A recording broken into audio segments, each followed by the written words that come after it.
Yeah, I thought I'd make a quick video here, and I'm going to put two different things together in on this. But I wanted to show this. Yesterday I went to the feed mill and blew out another tire. I did one exactly like this. Either back in August or September. From bead to bead all the way around. So now I'm starting to think there's something wrong in the manufacture of that tire. I mean, it's not that wore out. I mean, I don't even think I know there's less than 15,000 miles on this tire. They wore out more than they should be. I bought these 2 winters ago, and I should have took them off last summer and put old tires on, but I ran them last summer and over the winter. And I mean, they're a mud snow tire. These are Mastercraft MSRs or MRSs. I don't know what the hell it is. 10 ply tires, low drain G. And like I say, this is the second one that's blown just like that. So tomorrow I'm hoping I got the other 2 of these tires. Now I'm kind of a little bit scared about these. These are getting kind of wore out too, but these are Mastercraft Coursers. They're the same as a Cooper AT3. And what I'm going to end up doing is I'm going to put 2 more. Take the other 2 I got, put them on back. Luckily, I was going to put my spare tire back underneath the truck the other day, and I didn't. But I got to get tires changed because the tires I got on the truck, that set there and them MSRs are a size bigger than these. And with this smaller tire, the bigger tire on the other side, it's screwing up my traction control and my anti-lock brakes. I get all kinds of warnings on the dash up there now because they're 2 different sizes, and with that traction control, it's sensing the different wheel speeds in the back, and it's throwing, I wouldn't say a code, but it is throws up warnings.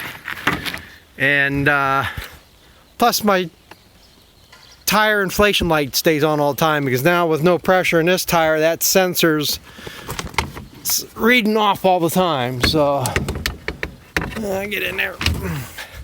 So that's what I gotta do tomorrow. So, but if anybody wants a set of, what are they, 265, 75 R18s, I think that's what them are.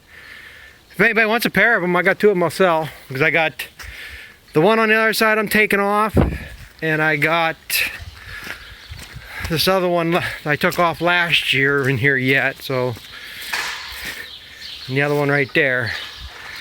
And they're not going back on. I am convinced now, like I say, 2 tires blowing out the same. They have to be from the same production run or whatever. There's got to be a defect in them. And of course, I know damn well nobody's ever going to warranty them or anything, so.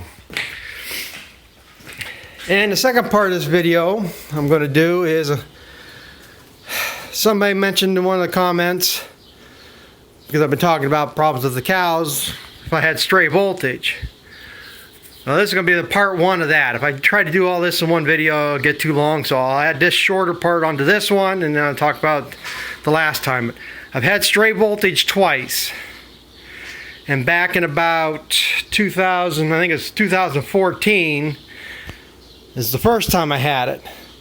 Now some of the symptoms of stray voltage with cows is low production, cows not getting bred back, high some egg cell count,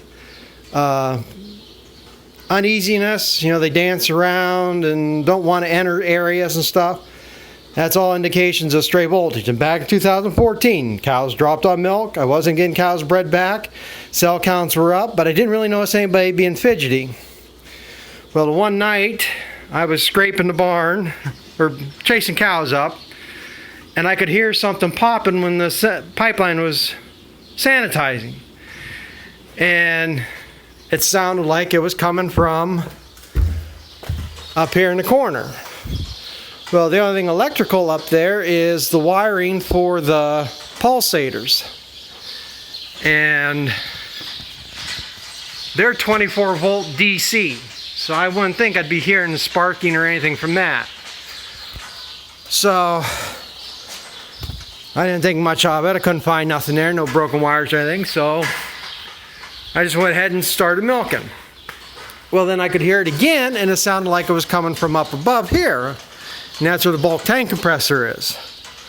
So I walked around here, thought I'd come over here, see if I could see or hear anything from the bulk tank compressor, which is up there, and didn't see none. So I turned and walked back in here, and I saw a flash off to the side here, right at the motor level. So I shut everything down and opened up that cover, and it's actually that motor over there. I found a wire broke off one of the capacitors, and it was hitting in the back of the motor housing. Wasn't that big of a deal or big of a fix. So there's this, on them capacitors, them terminals, there's like 4 prongs to put wires on. So all I had to do is slip the wire on another one of them prongs, and everything was good to go. So the next day I had an electrician come out, and he said the bearings are bad in there. He found more bare wires where the wires are going through this housing into the windings here. The capacitors were weak or getting bad, and he told me not only did I have stray voltage because of that wire, I had high voltage. He's telling me what was happening. Electric was going through that stand, through the pump, through the exhaust pipe. And the exhaust pipe comes up, runs down the whole length of the building here, milk house, down through here and out to the outside. So all that pipe was supposedly being energized, and that's what was sending a snap across here. So he said I had 240 volts hitting this parlor at that time. And I don't know if that's true. I'm surprised I didn't have cows get electrocuted, or I don't understand why they weren't fidgety. But out of all this concrete here, the only thing that has any metal in it is this floor. And there's that wire mesh concrete wire in there. And what they have is, what they did, can't see it there, right here is a wire. They have bolted, fastened here, and that wire goes through the concrete. It's woven into that wire, and it runs all the way through the concrete over here to the ground rod at the electrical panel. So it's grounded. So like I say, hopefully I was lucky enough that having that in there is what saved the cows from being electrocuted. Well, with all the problems of the motor, the best option was to put this new motor on. So we changed the motor, and right after that, production came back. Cows were getting bred back again. I mean, it was night and day difference when that happened. So like I said, that was the first time I had stray voltage. And like I say, we fixed it, we've seen results back. Now, in the next video, I'll talk about the second time, which was just 3 years ago I found it. And I'm hoping I can find off my old phone. I do have a video of the day I discovered that I had stray voltage. And I can show how the cows acted in the parlor here. And I'll go through what I did how I tested for it, how I found it, and the fight I had with the electric company to get it fixed. But that's essentially what happened there. But like I said, I've had it a second time, and it's supposedly fixed. Everything is ending, and I even just checked here like I was there the other day. Used the same methods I was checking before and wasn't getting no readings anywhere. So as right now, I'm pretty sure I don't have no stray voltage. But then again, the way these cows act, and some days I still think there's something here, but I can't find her to detect it. So, but yeah, that's what I had the first time. So I guess we're going to end this on that, and then we'll talk about it more in the next part. So thanks for watching, and we'll catch up with you later.